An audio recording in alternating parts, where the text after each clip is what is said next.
Today we're taking a look at the G33-40 used by the Gebirgsjägers.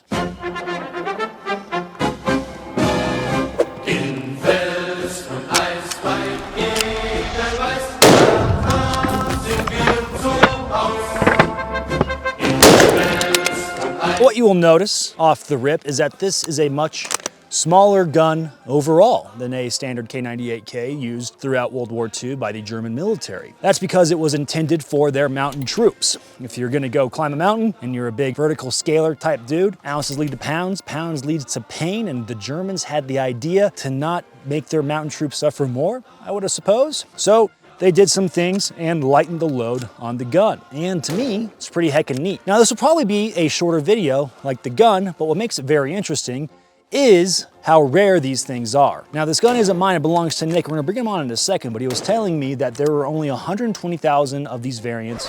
126. Now he was saying that there were 126,000 of these carbines made. That may sound like a lot, but we're dealing with World War II numbers. Rifles being made into the millions. You have like 3 million guys invading Russia. You have millions of troops involved on many fronts. So there's a lot of people, and 100-some thousand makes for a rather small number when it comes to equipping, say, military troops.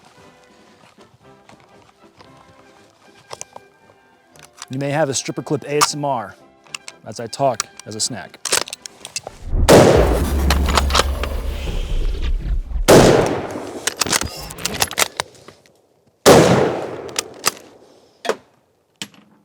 Send that one to the stratosphere. The Gebirgsjäger were Germany's elite mountain infantry in World War II, specially trained to fight in extreme terrain where most units couldn't operate. Their roots trace back to World War I's Alpine warriors, and their symbol, the Edelweiss flower, became a proud mark of distinction. In an episode of Band of Brothers, Private Blythe comes across a Fallschirmjäger that is wearing Edelweiss. Now, of course, the Edelweiss being a sign of the Gebirgsjäger. A fun theory could be that maybe that Fallschirmjäger used to be a Gebirgsjäger, but historically I think it falls short. Formed in the 1930s, these troops were mostly Bavarians and Austrians with natural experience in the Alps. They trained for climbing, skiing, and survival in snow and high altitudes, operating with lighter gear and relying heavily on mules for transport in places where vehicles couldn't go. Their small, sufficient units were trained to scale cliffs, flank enemy positions, and hold high ground with deadly efficiency. Gebirgsjägers saw action across many theaters. They fought in Norway at Narvik, in the Balkans and Greece, climbed the Caucasus Mountains, and defended Italy's rugged Apennines. Their most iconic moment came when they raised the German flag atop Mount Elbrus, Europe's highest peak. Though often outnumbered, their toughness, skill, and mountain tactics gave them an edge in harsh environments. They also appeared on lesser-known fronts, Finland, the Arctic, even North Africa, and often faced brutal anti-partisan duty in the Balkans. Unfortunately, some units were involved in war crimes during these operations. Their training was second to none. Rock climbing, skiing with weapons, cold weather survival, and avalanche safety. Their gear included climbing ropes, ice axes, even rifles modified for use in alpine conditions. The rifles that we're going over today. While they lacked the firepower of regular divisions, they made up for it with positioning, surprise, and endurance. Compared to other elite German units, Gebirgsjägers were terrain experts. Unlike the airborne Fallschirmjäger or covert Brandenburgers, Waffen SS mountain units also existed but often lacked the same level of training or professionalism. In pop culture, the Gebirgsjägers appear in films like Where Eagles Dare and Narvik, as well as video games like Sniper Elite and Call of Duty. They're usually portrayed as tough, snow-covered mountain soldiers, often quiet but deadly. In short, the Gebirgsjägers were the Wehrmacht's mountain specialists, resilient, resourceful, and feared wherever the terrain got steep and the weather turned cold. Now, shooting the gun, it's already kind of apparent that the recoil impulse is gonna be a little bit more sharp and snappy. The gun is actually pretty light compared to, say, a regular K98. And the K98's recoil, still a little bit sharp and snappy, but noticeably, I will say in my time shooting one, less so than this thing. And it was purpose-driven to be lightweight, a lightweight military design rifle. This was cutting-edge tech in the 1940s. Thanks, Germany. Wait. So they made these guns from 1940 to 1942, this one being marked 1942. There's a few features on the gun that really stand out besides its short stature. We have a cutout in the bolt to lighten the weight. We do have the metal plate here, and I believe this has to do with the method of climbing or reducing scratching of the stock when climbing, whether it's with the crampons on a soldier's boots if he's humping it up, doing the climbing thing with his rifle. What? I don't know. I'm not a mountain trooper. I'm not a mountain trooper from Germany, and I'm not a mountain trooper from Germany from the years 1939 to 1945, unlike some of your grandpas, because I know some of you guys watch this from Argentina. Anyway, dude, I don't care how much you guys peer pressure me. I'm not climbing that mountain to get some Edelweiss. I don't care. I'm man enough without it. Hey, buddy. Hey, you got any more Panzer Chocolata? Huh? I'm gonna crash out here soon. So the speed run history.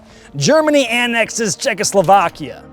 And notice the Czechs are pretty good at that whole gun making thing. So the Germans take over the factory making the VZ-24 and they rename it to Waffenwerk-Brunn. Yet again, don't know German, so knock it off with that filthy pig Latin. From there, they start cranking these things out to fit their desires for their mountain troops. So the sights are a little bit different than what you would see on a regular K98K. And definitely noticeably so. Looks just a little bit different, and I will still say they retain that German quality that they're known for.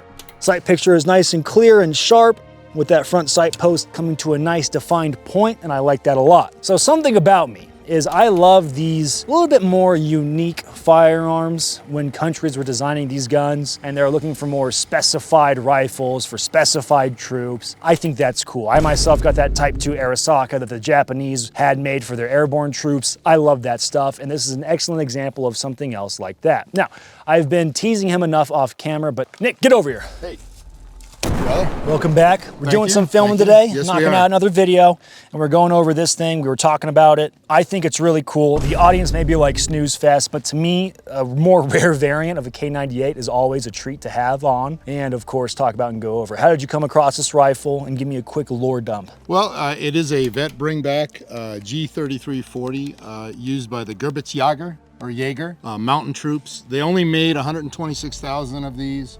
They were made in the factory in Czechoslovakia when the Germans annexed Czechoslovakia, but they only made it for 2 years. And after that, they had to go back to full-size K98 production. So very unique rifle, again, with the metal on the stock for climbing. The unique sight hood and sight picture on this rifle is really very unique. And like you said, the hollowed out bolt, we don't know how much that saves, but I guess they were trying to save every ounce or tenth of an ounce. This one is a vet bringback, original sling. Typically when approaching an American position, the Americans would have them separate the bolt, separate the gun, put the bolt in a barrel, put the gun in a barrel, and later when the GIs wanted to take their toys home, no one cared about matching anything back then. They grabbed a bolt, they grabbed a rifle, and off they went. So this is a perfect example of a non-import marked vet bringback G33 40. Now it's marked DOT. Why is it marked DOT? DOT was the three-letter German code for the Waffenwerk-Brunn factory in Czechoslovakia. The original thinking behind three-letter codes for factories was that the Allies wouldn't figure out where the guns were made, so they wouldn't get bombed. This proved to be not so good. And immediately it started. The bombs were dropping. As we know. So, but yes, DOT stood for Waffenwerk-Brunn, also known as Brno, B-R-N-O. We did a video on the MG34, and that also was made at BRNO or Brno. Now, you're telling me that the front sight post hood is, when you're looking for these guns, is extremely rare. Yeah, it's rare and it's different. It is not the same sight post hood that you would see on a K98, full size. And then I was also trying, I don't know if Colton got this, but trying to put a regular bayonet on. Ugh. There's a reason the Germans lost. It's their crappy kit. Yes, the regular K98 bayonet that you have does not fit on this. It takes a special carbine bayonet, which I unfortunately do not have, but it will not take a full-size K98 bayonet. Fascinating. Well, I appreciate you bringing it onto the channel and letting us yap about it. It's a really cool piece of history. It is a cool piece of history, and once again, thank you for having me on the channel and bringing me out east. Of course. I love that guy. Great guy, he's a good fella. Now, one interesting thing to think about is like the human detail of, is there a benefit you gain from the shorter, lighter gun in anything besides the weight aspect, right? The obvious gain of not having as much of a slightly longer, heavier gun. I would say no, when it comes to loading most firearms, if they're within that, that certain like familiar path, whether it's like an AR-15 or, say a K98, whatever you operate and load the gun with is gonna feel the same. And if anything, the gun's gonna be snappier, so your follow-up shots, even though it's with a bolt action. Probably not gonna be as easy to keep on target, as dumb as that sounds when I say it out loud. So that's a thing. But overall, I would say it's a very cool piece of history, and the rarity makes for a good YouTube video. I probably have the slightly wrong getup for it, but I'm just going off with the probability that there was like mountain SS troops or something. So they probably could have wore P-Dot and rocked a G33 40. Who knows, right? Who done it? Gentlemen, quickly I must tell you the sponsors of this video for helping to keep the lights on. We have to give a big thank you to Americana Pipe Dream Apparel, fantastic young Zoomers getting after it in the Milsurp space and arena. Not only do they sell Milsurp clothing, but they have night vision knives, manuals, and a whole plethora of other cool things. I think they even got some e-bikes in. What business does a bunch of Zoomer Milsurp selling sons of guns have and selling e-bikes? The darndest thing, but it's cool.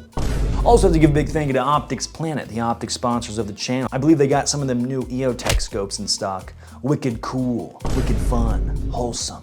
Of course, big thank you to Optics Planet. And sadly, Badlands Munitions, though they are the ammo sponsor of the channel, they don't make any 8mm Mauser, but they do have a plethora of other great ammo that can take your skill set to the next level when you do hit the flat range to do a little bit of training. Plenty of 9mm options, 5.56, and I'm even working on 7.62x51. Exquisite. Love those guys a bunch. My favorite Arizona locals, doing the Lord's work when it comes to making ammunition. It is truly a really cool piece of history, and they are rare, and I think it's one of those not really talked about a lot aspects of German military history of World War II, where no one's ever like, the mountain troops? Whoa, the mountain troops. But I'm sure, of course, as we talk about in the video, there will be interesting aspects that the mountain troops have done. As always, gentlemen, Godspeed.